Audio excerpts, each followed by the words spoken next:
the expo, attendees experienced different cultures, languages, musical performances, and food. Hi, everybody. I just came from the U.S. I flew to Liberia. Yeah. And in 2 hours, guess what? I was in Ghana. And I just left Nigeria. I'm on my way to India. Thank you. So I will see you in India. Bye. Building on our 50-plus year history as a leader in nonviolence training and education, the King Center launched our Nonviolence 365 e-learning course. This NV365 online masterclass, which has been translated into 6 languages and adapted into a 3-hour workplace edition, features veterans of the civil rights movement, some of Dr. King's most essential readings, speeches, and teachings, world-class instructors and practitioners of nonviolence. The King Center hosted beloved community talks, live stream events that called humanity up to compassionate action and powerful reflection regarding the triple evils of militarism, racism, and poverty. We have a moral responsibility to speak up, to stand up, to show up, and never shut up until all of our brothers and sisters can rise from the shackles of oppression, depression, suppression, and the real violence of poverty.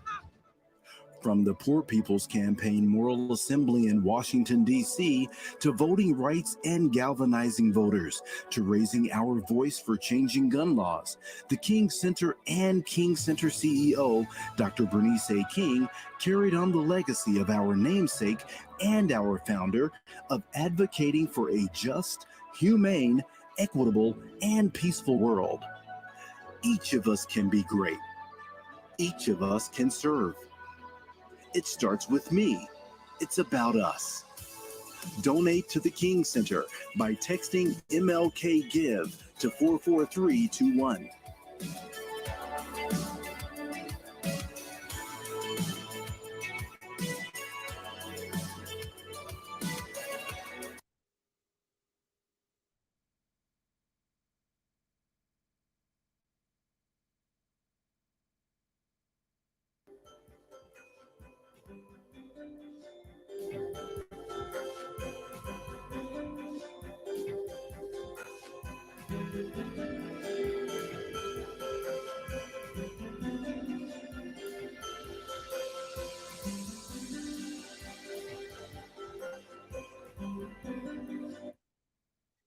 Good afternoon.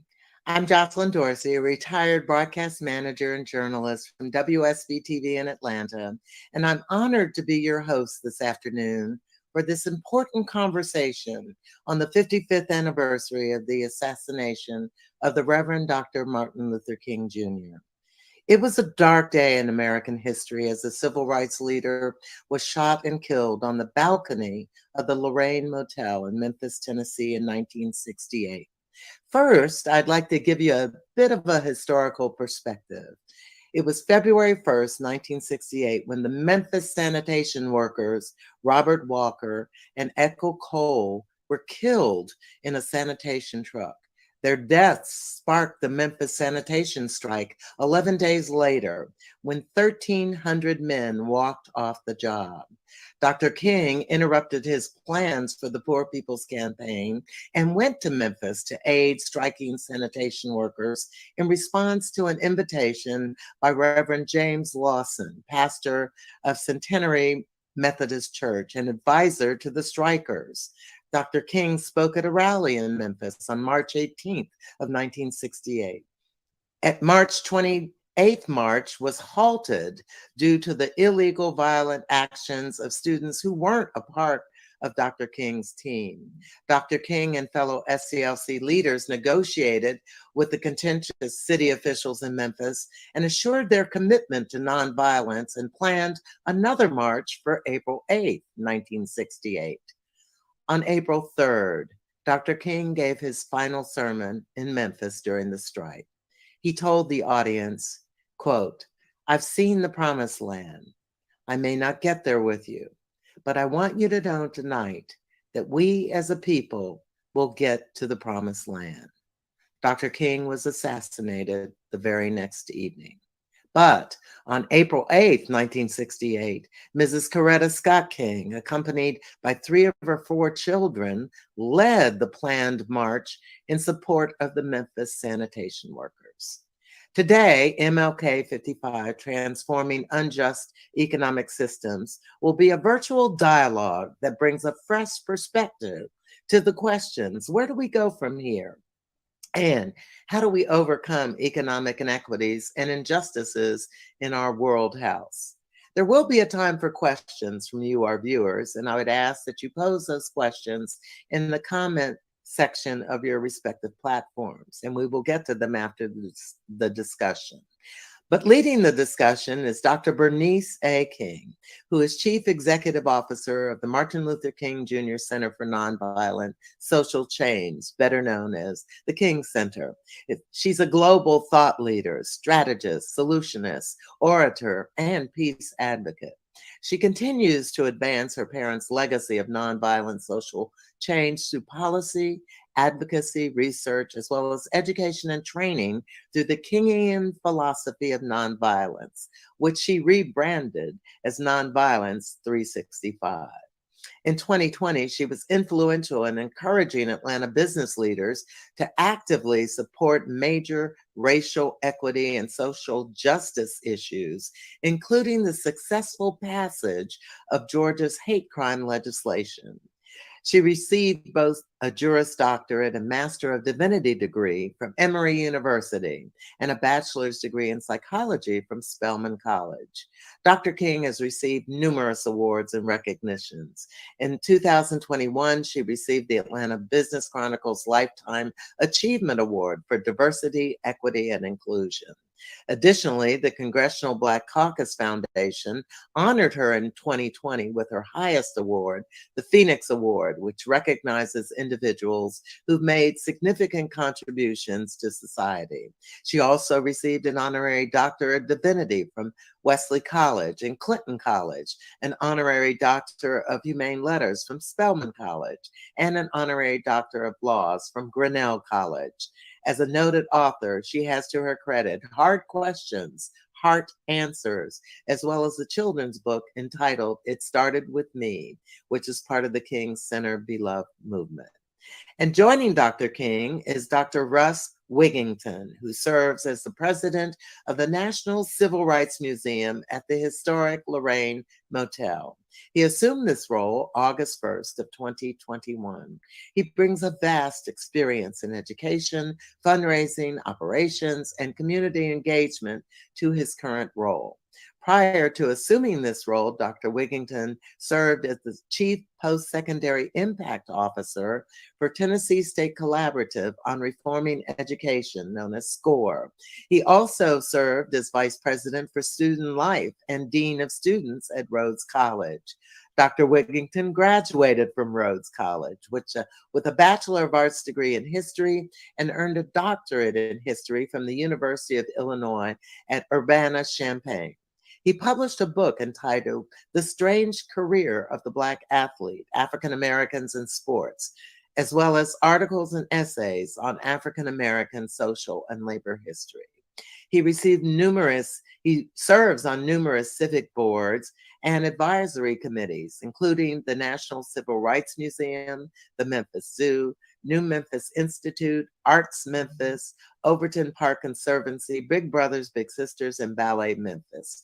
Incidentally, the National Civil Rights Museum is located at the historic Lorraine Motel, where the civil rights leader, Dr. Martin Luther King, was assassinated, and it's the only museum of its kind to give a comprehensive overview of the American Civil Rights Movement from 1619 to present.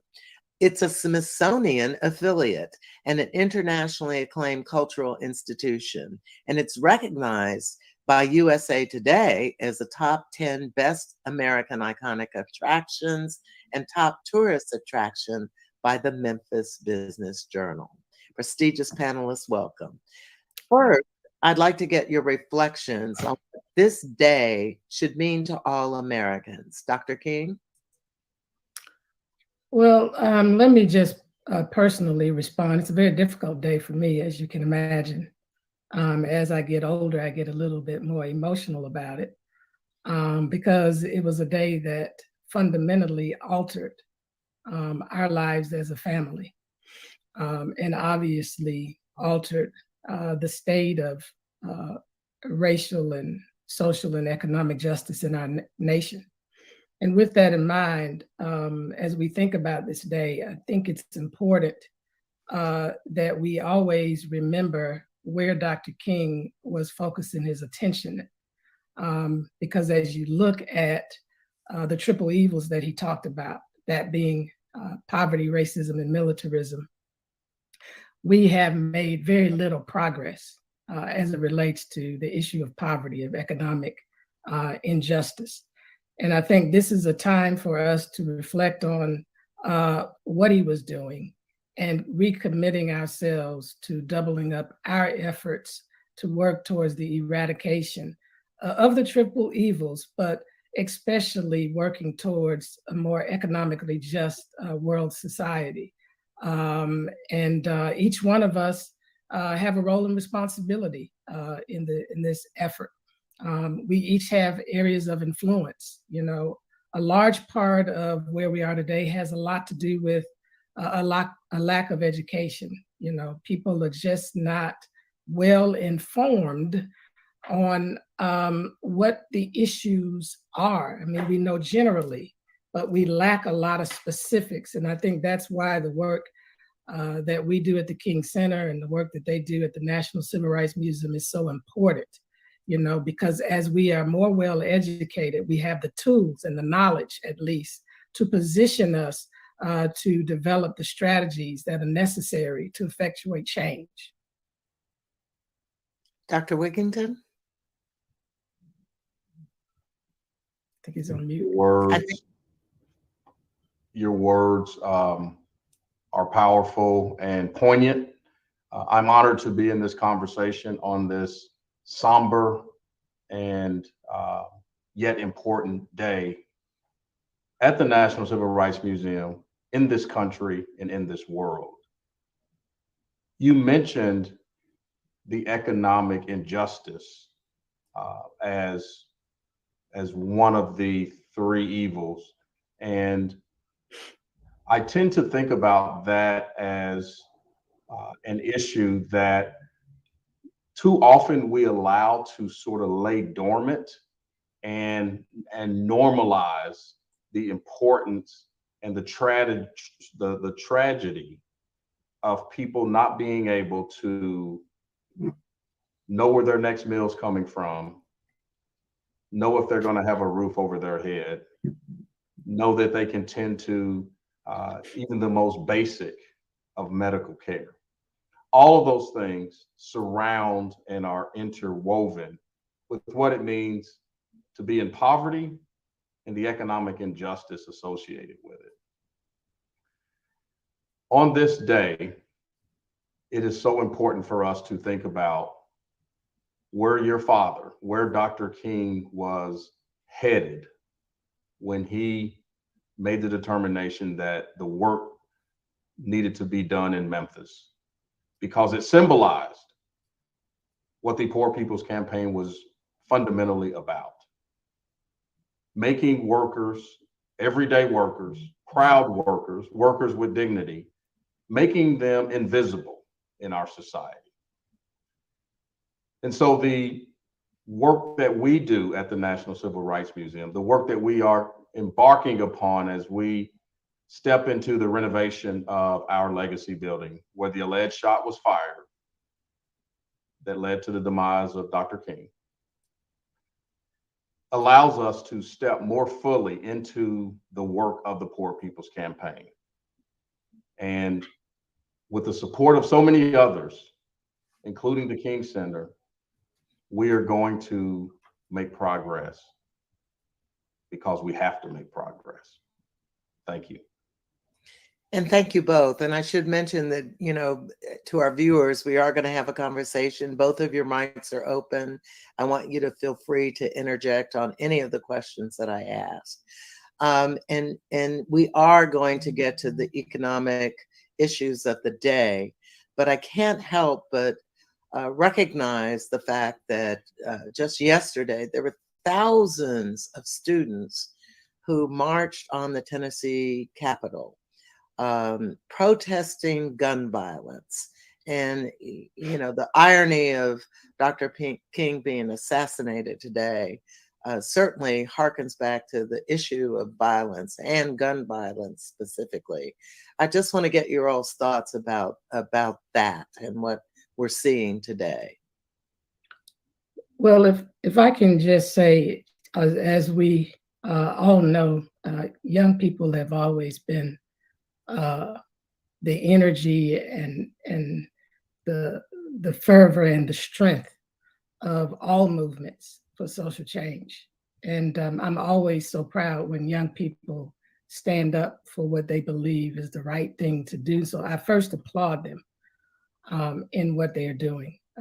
This issue that they're standing tall in is well past being addressed. It should not have to take this kind of effort, but we are living in times where what my father and them did, which was to really sacrifice their very lives, sacrifice their jobs, sacrifice their homes, sacrifice everything. We are right back at that place. And as we know, young people don't have much to lose. They have everything to gain because it's their present and their future. The only thing that I wish, and I've said this before across the nation as I've talked to different audiences, I wish there was a way to really organize them in a way that their walkout is not a day, but it's the Montgomery bus protest, that we refuse to return to school until there is some significant legislation that bans assault weapons. My father was assassinated with a rifle. That would be the equivalent of what we call assault weapons today. And 55 years later, we're just increasing, you know, the access, you know, to these instruments. And yes, I agree that people will find other means, you know, because if the impulse is there to be violent and you've not been developed and trained and exposed to how to manage conflict, if society, we haven't addressed those economic conditions that make people more vulnerable to these kinds of things, then, you know, people will find a way to express it. But the issue is that these are deadly instruments. We should not have them in society. What is the purpose of them? We have more guns than we have people. And every day I keep saying, how many more guns do people need? You have two hands. You know, how many more instruments do you need? And the thing that really was riveting to me and such a profound message happened to come through a movie called The Rise of the Planet Apes. When I watched that movie, Caesar, the main character there, the ape there, he said something that I wish was really deep in our heart and our soul, and we fundamentally understood it as a humanity. He said to another ape, apes don't kill apes. I was like, whoa.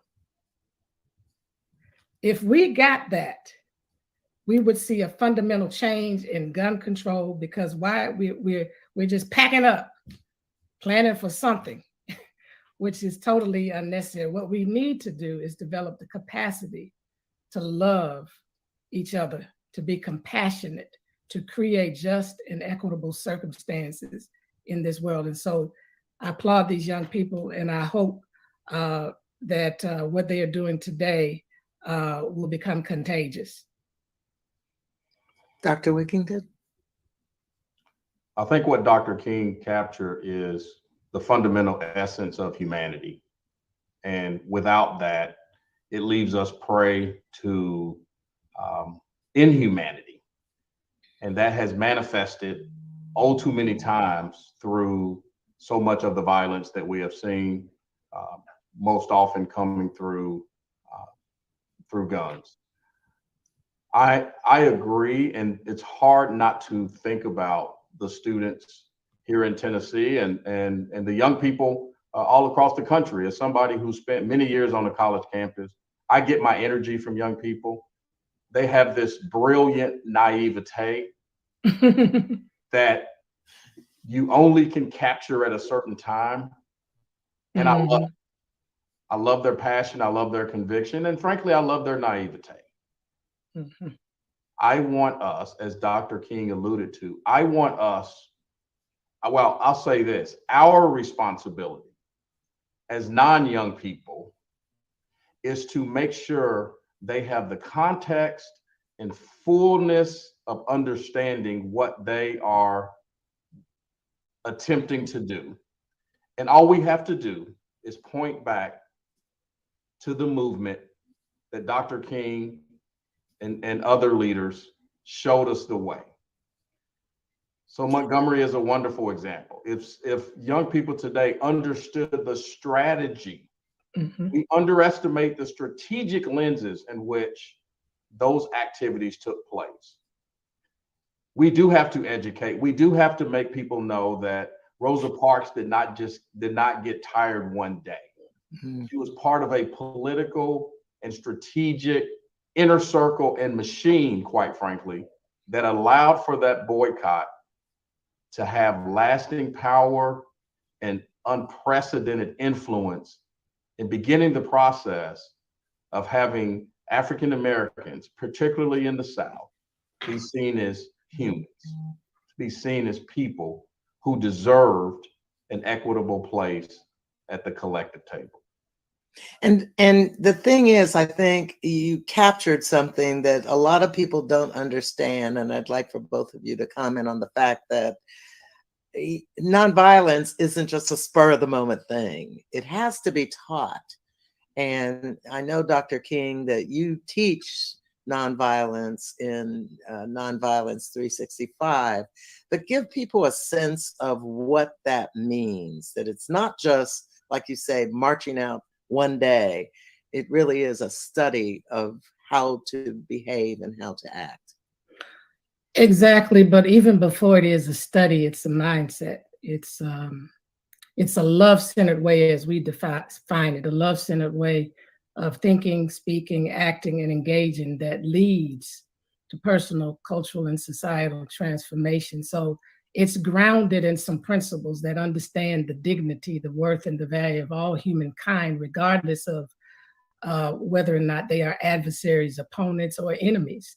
At the end of the day, we want to preserve humanity, and we want to fight injustice and not defeat and destroy people. And so every campaign that was undertaken, that was at the core and the center of it as they engaged in these acts. You know, that's why you didn't see them cussing, back at those who come. You didn't see them spitting upon those who spat upon them, or seeking to beat those who beat them, because they understood it was more powerful to stand in the strength of love and resistance than to try to retaliate, because the issue is injustice. And I want the society, I want the world, I want the community to see this injustice, because if I engage at the same level, then that injustice goes unnoticed, because then it becomes about the fight. So they understood that it's a discipline. Nonviolence is a discipline. Nonviolence creates a sustainable outcome, but it's not something people will say, well, if that's the case, why is this happening? Why is this happening? Because nonviolence is like prescription medicine. Your blood pressure, if you have hypertension, when your blood pressure goes up, you take medicine. The reason it does not go up every day is because you are taking your medicine every day. Nonviolence, as Dr. King taught it, is not a tactic. It is a way of life. And that is what we teach. It helps us to frame the issue so people are clear on what they're galvanizing about. It helps to educate the people so that you grow the coalition of those that you want to be a part of the engagement, because the greater the number of people, at least if there's a critical mass, the tendency is that more people will pay attention to what's happening and be willing to at least say, okay, there's something here we need to pay attention to and address. It can create win-win outcomes, and also, if necessary, and this is very critical, because now people have seen nonviolence as equal to direct action. direct action is a part of a greater strategy. Direct action is not nonviolence. Of course, you encourage people to undertake their direct actions in a nonviolent posture, in a peaceful way, and to resist the injustice. But at the end of the day, nonviolent direct action is just part of the greater strategy to bring creative tension, as Daddy would call it, to what is happening, and cause the people who have been intransigent and have been defiant to come to a negotiation table, or come back if it's any good negotiations have fallen off. But the ultimate goal in nonviolence is the beloved community. That's why, you begin with the end in mind. If the end is just to destroy and defeat, to win over people, then you probably will resort to violent tactics and means. But if the end is community, if the end is redemption, if the end is reconciliation, if the end is a community at peace with itself, then you have no choice but to embrace and practice and understand nonviolence. And people can go to the King Center .org or the King Center Institute.org, and they can sign up for our Nonviolence 365 e-learning, as we have a 16 to 18 hour course, self-paced, or we have a 3.5 hour workplace edition. Dr. Wigington. It's so important to understand that the discipline, the fortitude, the conviction, and the study of nonviolence as a means of life is critical to how we are going to eventually, hopefully, get to a place in our society where so many of the conversations that we are still having, we will no longer need to have, and certainly no longer need to have them at the level that we do. What is critical at this particular moment in our American experiment is places like the King Center and places like the National Civil Rights Museum that focus on this work every day, create space, educational opportunities, places for convening, for uncomfortable conversations.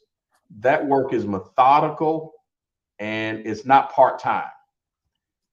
Because in our current society, we too often are looking for the quick fix, the short-term solution, and thinking less about sustainability. And I often refer back to the framing of how you think about races, as Dr. King himself did. This is not a sprint, it is a marathon. And marathons can require your attention to wax and wane. You can pay attention to a sprint because you know it's going to be over in a very few seconds. But a marathon, there's an ebb and flow. There are moments of wondering whether you're going to finish. There are moments where you get rejuvenated. There are moments where you are certain to endure pain. And then there's crossing the finish line, or exceeding your creating a space for your personal best. And when I think about nonviolence as a fundamental strategy, when I think about what we've done over the last 60 years without the full implementation, or the last 55 years in particular, without the full and sustained implementation, the data shows us that without doing something different with intentionality, we're unlikely to make the kind of progress that we deserve as a people, not just in the United States, but across the globe. And the thing that I fear, and the communication is so critical. And to me, you have people who fear. We're going to turn to the economic issues. And one of the biggest issues that we are talking about is wealth disparity. And a lot of people didn't realize that Dr. King was focusing on this, especially as it related to Memphis and the sanitation worker strike that was going on there. And it doesn't seem that we've made a lot of progress in that, because it seems as if people fear the discussion of equity in terms of wealth or reparations or all of that. So how do we use the strategies that Dr. King had to begin to apply that to this present day so we can break through those barriers of fear? Well, you know, a lot of fear is based in ignorance. Not all fear, but a lot of it is based in ignorance. And I think we've allowed the fear mongering around all of these issues to dominate and control those narratives.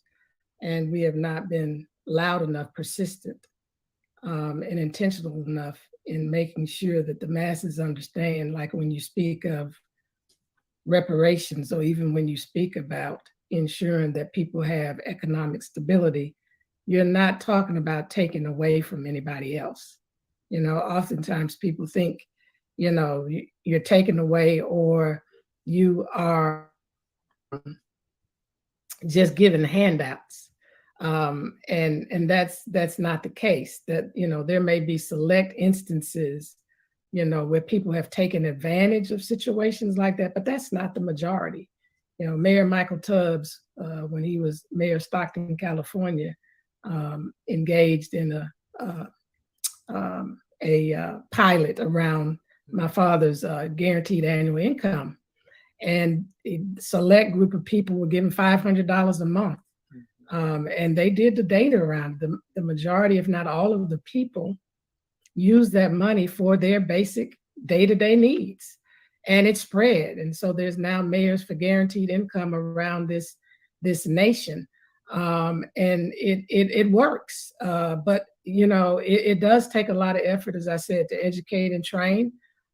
We have to understand it's deeper than what people may be thinking. When Daddy called for the redistribution of wealth, you know, people said that it was socialism. It's interesting that as soon as some corporation gets in trouble, or the corporate sector, a sector in the corporate world gets in trouble, we are, you know, we quickly find a way to rescue them, to bail them out. But when individuals are in that situation, we want to bring the criticism or bring up the idea of this is socialism. And it is not. It is doing the same exact thing. Those people need a footing as well. And we saw it in the pandemic when we gave out the child credit. You know, it helps because we have a system right now where money is unequally distributed, and opportunities, more importantly. And so this notion is also about policies and practices. You know, for instance, you know, it's hard to own a home if you have a poor credit rating. And that's why I, along with one of my Leadership Atlanta classmates, started Ready Life, which allows people to be qualified for a home, a mortgage on our platform, which is a fintech platform, by paying their rent on time. I mean, go figure. Why don't we use rent in the credit world? There's something behind that, you know, because we know that many of our people of our hue, are renting. And so if we allow that, then more of them would become homeowners. So we really do have to educate people to see where all of these disparities exist, and how all of this can work that enhances, you know, our economy. When people do well, the economy does well. When people do well, our society is much safer.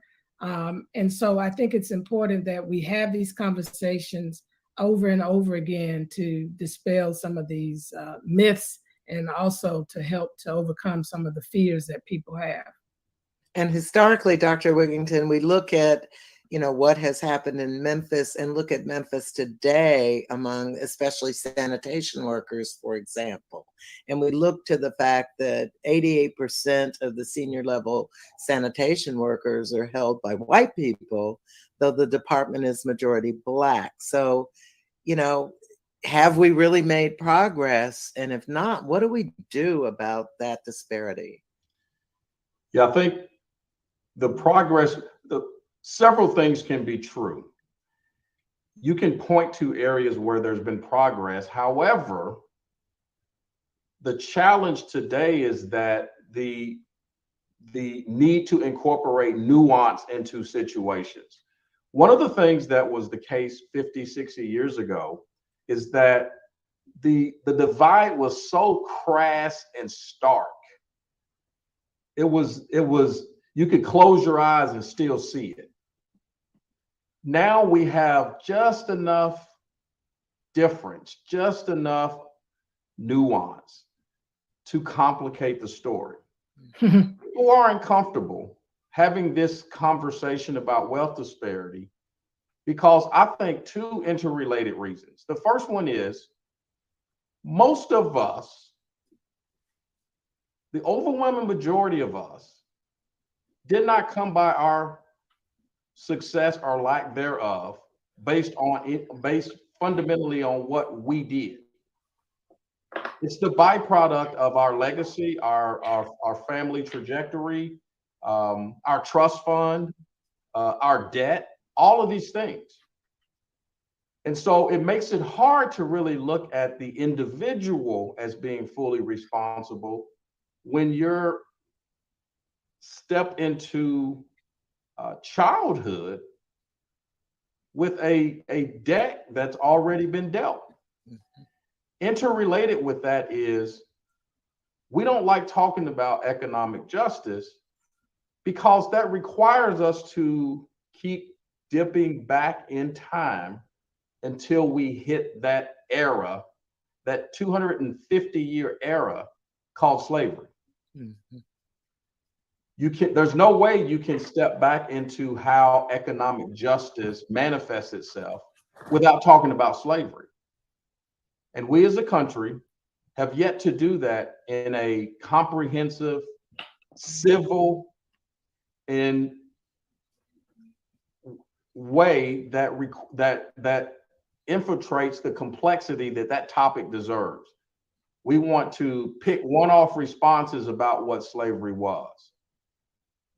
Not almost as if we don't appreciate that it was a 250-year institution. How can you summarize an institution of that magnitude, all the components, in a one-off comment? And so in order for us, I believe, in order for us to make progress on the fundamental economic justice situation, we have to recognize that the starting place for most people has been predetermined, with the understanding that there are always going to be exceptions. And it doesn't predetermine where you will end up, but we have to recognize the starting place for the overwhelming majority of people has been predetermined. And that's not an equitable place. And I don't want to make a generalization, but we as people of color recognize that. It's other people who may not recognize that and don't. How do we break that barrier? Because you hear so often that people are saying, well, I didn't do that. My parents didn't do that. And so why should I be held accountable for that 250 years? And what would you say to that? We're all held accountable to all of our ancestry. It comes with the territory. If we are willing to benefit from our history and our ancestry, then we should be willing and understand that there's some costs that come with that and responsibility. I think creating more spaces where conversations can happen is an important place, with the understanding that walking into the room, these are going to be uncomfortable. And they're uncomfortable across the spectrum. It's not as if talking about economic justice even connected to slavery, we should not assume that's a comfortable conversation for African Americans. There's a lot of baggage that comes with that as well that we have carried over the years. So this is not a comfortable conversation for anybody. But if we make a commitment to enter it through the lenses that Dr. King talked about, through civility, through humanity, through respect, it is a foundational point for people to recognize this is not about pointing fingers at anybody today, but it is about pointing a collective finger to all of us from yesteryear. And we have an obligation to work toward remedies, just in the same way we point back to the Constitution conveniently when we want it to mean something. We should point back to the 13th and 14th Amendment and the reasons why those had to come into play. Can I add just a little piece, very, very, very small piece, as a part of that conversation? While it is true that most of us that are Black in America descended from slaves, we also have to include in our conversations that not all of us did. Some of us descended from free Blacks in our country. While it is true that most who enslaved are white, were white Americans, it's also true that there's some who descended from white Americans who didn't enslave. Some of them are descendants of abolitionists. So as we have the conversation, I think sometimes our language and our comprehensiveness is very important, because if we have it in the wrong way, where it seems like it's overly slanted, I think that's what causes people to shut down as well. I find a lot of times when I say stuff like that in conversations, it drops some of the defenses in the white community that they're able to better hear, but there's a major majority disproportionate issue that we have to address in this nation. And as he said, we all have a responsibility. So I can't say it better than he said. Dr. King. Yeah. That's part of that nuance, right? Yeah, exactly. And what we don't do is recognize the complexity of our country and how it manifests, and all of those things you mentioned are part of the story. Absolutely. Thank you for that. Yeah, that's an important thing for everyone to remember. And I don't want to dominate all the questions, because I did say that some of the people could ask questions on their own. And so hopefully if you have those questions now, I would be willing to take some questions that we would ask of our panelists to get some answers, because I know we don't have a lot of time remaining. This conversation has gone so quickly. And, I would invite, I know they're going to send me some questions on the chat, and until I see them, I'm going to continue to ask some of the questions. All labor has dignity, and that is the thing that a lot of us don't see. And I want to, because we talk about the sanitation workers and we talk about the pandemic and how, the pandemic certainly pointed to first responders as not just police and fire, but healthcare workers and all of that. How do we continue to play out that significance of all work and all labor has dignity? Dr. King, would you like me to start, or would you like to start? Yeah, you can go ahead. So you probably sensed my aggressiveness with that, because of all of the memorable quotes that your father articulated over his time. Without question, that is my favorite. It is no coincidence that I also studied labor history in graduate school. And it's because I believe what that statement represents, and I'm going to go right back to it. It's the recognition of each person as having value, of being worthwhile, and mattering not just to his or her family, but to society at large. And what I've always appreciated about all types of work is that in too many cases, we try to correlate jobs that are romanticized or seen as quote unquote more important, as if those folks work harder. Mm-hmm. When in fact, when you think about all labor having dignity, the converse is true in so many cases. You have to look no further than the pandemic of who were determined to be essential workers. That word essential has dignity, should have dignity. And so the folks who get up every day doing what it takes, how many hours that it takes, how many different versions of jobs to put food on the table and clothes on the back of their children and create space to hopefully have them receive a respectable education so they can reach their full potential. Tell me how those folks are less important or less human than anyone else. So yes, all work and all labor has dignity. And that is fundamental to us beginning the process of achieving economic justice in this country.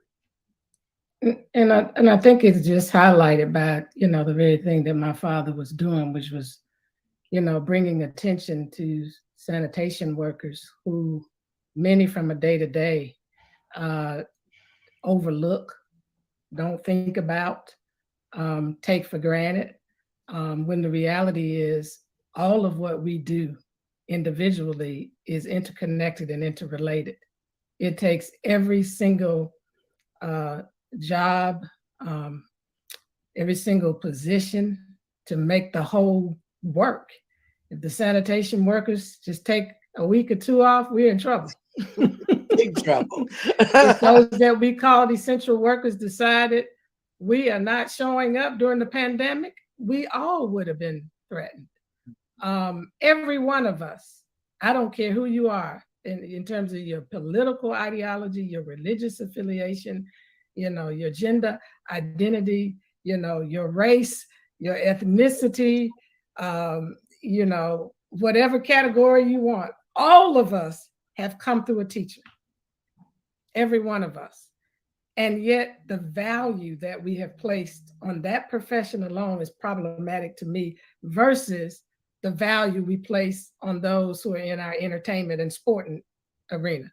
Now, I'm not hating on them, but I think what Daddy was saying is there's an imbalance in this society, and we've got to find a way to create, to understand what he said, that every human being matters. And so our priorities in the way in which we distribute wealth, the way in which we determine income has to be looked at in a whole different vein. And as we begin to wind up the conversation, I hear, complaints. People love to complain about everything. Mm-hmm. But what do you suggest we do as individuals to change the trajectory of some of the things that we're complaining about? Dr. King. Well, I mean, if you are not, we say the idle mind is a devil's workshop. If you are not tied and connected to efforts to address these inequitable and unjust circumstances and situations in our society, then you're left to your mind and your, those idle thoughts. But when you're participating in something like that, it doesn't mean you don't level complaints, but now you're in the realm where you now are part of making a difference. And it changes the equation. So I think that's one of the things. There's so many opportunities out there for people to get involved and not sit on the sidelines and complain. That's what I would say to everybody. find a space and a place that lines up with what you are concerned about and what you're passionate about, more importantly, because passion is what's going to give you greater sustainability. And, you know, feel good, because guess what?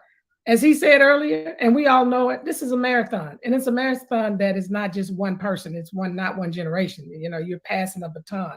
So we're all running this marathon, and you may not see, you know, the results of the things that you're complaining about in terms of all of it manifesting, but you certainly will experience some kind of a success in the process that you can celebrate, and gives you further hope to keep continuing to engage. That's brilliantly said. I have nothing to add to that. Don't do that. I'm sure you do have something to add to that. Well, I mean, it was so well said. I do think the ability to participate is so important, as Dr. King said. One of the things it does is it turns critique into solution-minded stance. You begin to identify, yeah, that might not be working well, but now understand how hard it is to change, and I'm willing to put the time in to help make the change, and I'm willing to be a part of community that's also willing to make the change. And I'm willing to do it, even though I know it's going to take a long time and it may not happen in my lifetime. That's a powerful place to be. Mm-hmm. And it's not disconnected from the importance of being a part of and a essential part of community, and finding one's community for the greater good. That sets us on a course, I believe, that can make that marathon maybe a little bit shorter. Instead of feeling like we have to take on the massive piece of the problem by ourselves or with only a few others. So when you look at your to-do lists, both of you, and you say, what's on the top of your to-do list? As we end this conversation, what's going to be on the top of your to-do list? I'm just going to continue what I'm doing. You know, my mother started this whole effort at getting people to understand that nonviolence is a way of life.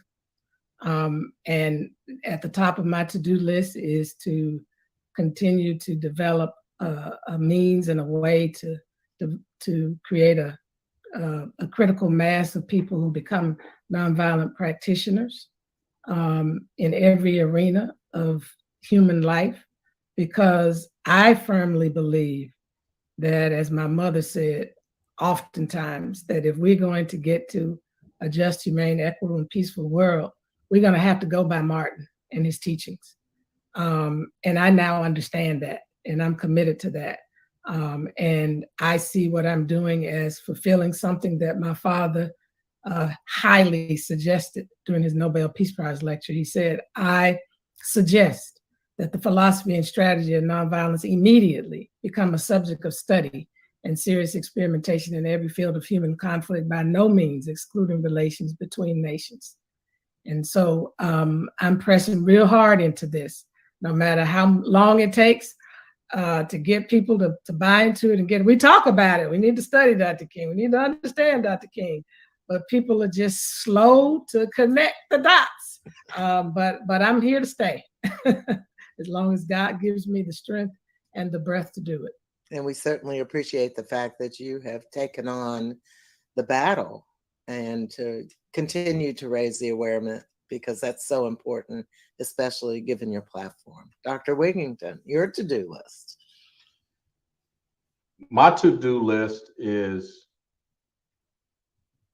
to make sure that the spirit and the sentiment and the range of emotions and the intellectual curiosity that so many people are going to feel today on our courtyard at the Lorraine Motel is captured and refiltered, if you will, throughout everybody that we can touch across this world. I'm committed to this renovation that we're embarking upon at the National Civil Rights Museum of the Legacy Building to make sure that the stories that we tell are aligned and consistent with the powerful stories in the Lorraine Motel, that it matches up with the quality and the accuracy and the push to our society, that we make so many of the things Dr. King stood for, he and others stood for, a reality. So that when everybody walks on our courtyard and looks up at room 306 on that balcony, they know that this is a place of righteousness. This is a place where one of the most important and transformative leaders of the 21st century died, sacrificed his life for the greater good of humankind. And that when they experience this place in the motel and in our legacy building, they walk away being challenged to be their best selves, and that their head and their heart has a collision. It's an intellectual and an emotional collision that won't allow them to walk away from righteousness and justice and the ability for civil and human rights to be normalized in this country. Thank you so much. That's my job every day. Thank you so much. And I apologize to our audience that we've run out of time to address the questions, and hopefully the questions that you have we can answer offline. But I thank you for joining us this afternoon for the significant discussion on the 55th anniversary of Dr. King's assassination. I hope that it has inspired you to get involved in helping find solutions to the issues that we have discussed today. And you can find out more information by going to the King Center website at thekingcenter.org and the National Civil Rights Museum at the historic Lorraine Motel at civilrightsmuseum.org. Thank you so much for joining us this afternoon, and I'm delighted to be with you.